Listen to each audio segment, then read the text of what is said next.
Have you ever noticed that the deeper your thoughts go, the more distant you feel from the world around you? It's as if clarity creates distance.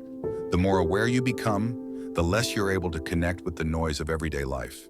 And if that sounds familiar, you're not imagining it.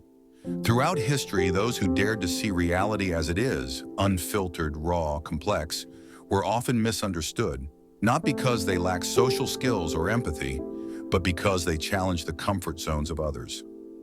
Great minds like Kierkegaard, Emily Dickinson, and Alan Turing weren't cast out for being wrong. They were exiled for thinking too deeply. But why does this happen? Why does society, even today, struggle to embrace those who think beyond the surface? It comes down to something few people like to talk about: intellectual discomfort. When someone walks into a room exuding physical strength or wealth, people often feel inspired or even a little envious. But when someone brings depth of mind, an ability to analyze, question, and perceive what others overlook, it does something else entirely. It makes others reflect on their own limitations.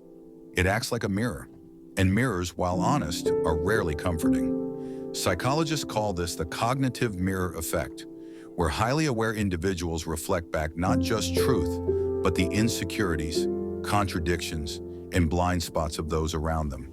And as a species hardwired for social survival, we don't always handle that well. You see, intelligence doesn't just introduce new ideas, it introduces uncertainty. And uncertainty threatens the delicate structure of our beliefs. That's why someone who questions too deeply can feel like a threat, even if they mean no harm. This discomfort isn't purely intellectual, it's emotional, even biological. Our ancestors survived by conforming to the tribe, not by questioning it. Fitting in meant protection, standing out meant vulnerability. So today, when someone dares to think differently, their ideas are often dismissed not because they lack value, but because they disrupt comfort. Let's be honest. In most social settings, confidence is rewarded, not depth. The person who speaks with certainty, even if they're wrong, often garners more influence than the one who speaks with nuance and questions. This is why simple answers go viral, while complex truths fade into the background. And this, right here, is the paradox of being a deep thinker. The more clearly you see, the less clearly others understand you. It's not your fault. It's not arrogance. It's not pretentiousness. It's just that your thoughts operate at a different altitude, and not everyone is willing to climb with you. So what can you do? Should you hide your depth, water down your words, settle for shallow conversations? Absolutely not.